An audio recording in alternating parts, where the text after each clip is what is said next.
নমস্কার, সন্ময় স্পিক্স থেকে বলছি। সন্ময় বন্দ্যোপাধ্যায় আপনাদের জন্য এবং অবশ্যই আপনাদের ভাবনার জন্য।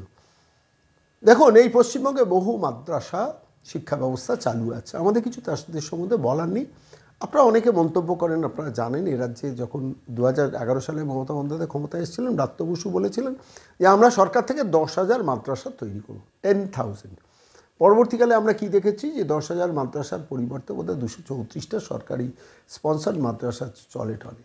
পরবর্তীকালে শুনেছিলাম 600 না 700 মাদ্রাসাকে অ্যাপ্রুভাল দেবে। ঠিক সেই সময় দাঁড়িয়ে পাশের রাজ্য অসম, তারা কিন্তু মাদ্রাসা শিক্ষা ব্যবস্থাটাকেই তুলে দিয়েছে টেকনিক্যালি কায়দা করে তারা তুলে দিয়েছে। তারা বলেছেন রাষ্ট্রীয় শিক্ষা ব্যবস্থা একটাই থাকা উচিত।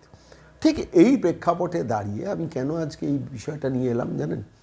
গত পরশু দিন বা তার আগের দিন অসম পুলিশ, অসমের এসটিএফ পশ্চিমবঙ্গে এসে হরিহর পাড়া থেকে মোহাম্মদ আব্বাস আলী বলে একজনকে গ্রেফতার করেন, দুজনকে গ্রেফতার করেন, মিনারুল শেখকেও গ্রেফতার করেন। এই মোহাম্মদ আব্বাস আলী ইনি হরিহর পাড়ার কোনো একটি জায়গায় মাদ্রাসা স্কুল খুলে বসেছিলেন এবং সেই মাদ্রাসা স্কুল রমরমিয়ে চলছিল। পরবর্তীকালে জানা যায় মোহাম্মদ আব্বাস আলী হচ্ছেন মানে একদম পৃথিবীর সবথেকে সাংঘাতিক উগ্রপন্থী যে গোষ্ঠী, তাদের আউটফিট হিসেবে ওই জসিমউদ্দিনের র্যাকেটের থ্রু দিয়ে সারা ভারতবর্ষে স্লিপার সেল তৈরি করে করে ধ্বংসাত্মক কাজকর্ম চালানোর পরিকল্পনা নিয়েছেন। বাংলাদেশে ওই অগাস্ট বিপ্লবের নাম করে যে উগ্রপন্থীদের ছাড়া হয়, ক্রিমিনালদের ছাড়া হয়, তারা এবার ভারতবর্ষের মধ্যে ঢুকে পড়েছেন। আর এই ভারতবর্ষে তো এই পশ্চিমবঙ্গ রাজ্য, সেই রাজ্যে মমতা বন্দ্যোপাধ্যায় 72টা আউটপোস্টে বিএসএফকে জমি দেননি এবং এই রাজ্য এমন একটা রাজ্য যেখানে ফলস পাসপোর্ট তৈরি হয়, ফলস আধার কার্ড তৈরি হয়, ফলস ভোটার কার্ড তৈরি হয় এবং তৃণমূল কংগ্রেস নেতারা দাঁড়িয়ে থেকে সমস্ত ইনফিল্ট্রেশনটা করান। এটা আজকে বলে না, বহুদিন ধরে করান। ঠিক সেই প্রেক্ষিতে এবং সেই পরিস্থিতিতে দাঁড়িয়ে প্রশ্ন তো স্বাভাবিকভাবেই উঠছে যে মাদ্রাসা শিক্ষা ব্যবস্থাটা কীভাবে চলছে। দেখুন, মাদ্রাসা শিক্ষা ব্যবস্থা কোনো সরকার চাইতে পারে, কোনো সরকার না চাইতে পারে, সেটা অন্য জিনিস। কিন্তু মাদ্রাসা শিক্ষা ব্যবস্থার মধ্যে কি চলছে, এটা বহু মানুষের কৌতূহল। আপনারা অনেক সময় প্রশ্ন করেন, আমরা উত্তর দিতে পারি না, কিন্তু সেখানেও তো একটা সরকারি মনিটরিং দরকার। এইটুকু অন্তত আমি ব্যক্তিগতভাবে বিশ্বাস করি।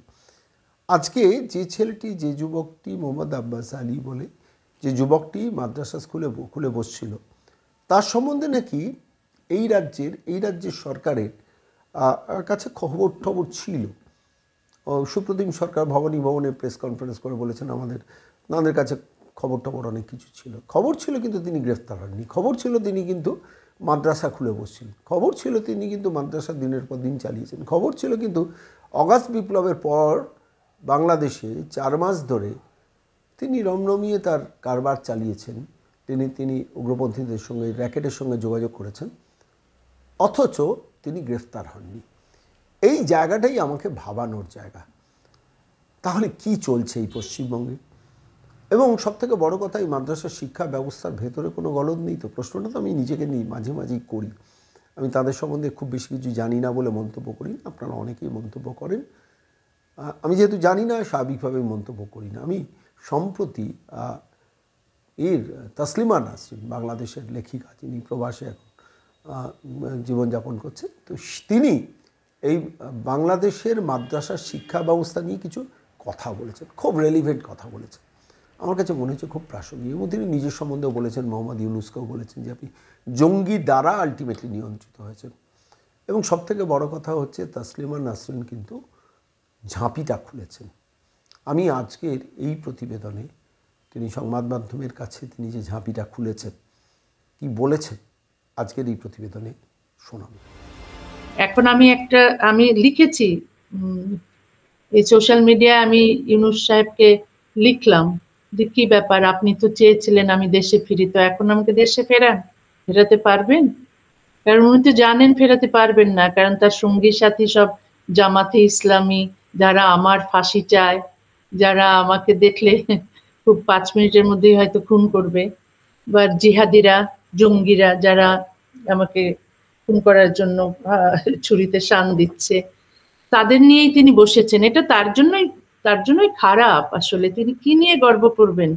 তিনি তার শেষ বয়সে এসে এই রকম করে একটা দেশ ধ্বংস করছে যারা জঙ্গি জিহাদি, তাদের সঙ্গী হয়ে রইলেন। এই বাংলাদেশ আমাকে 30 বছর আগে বের করে দিয়েছিল।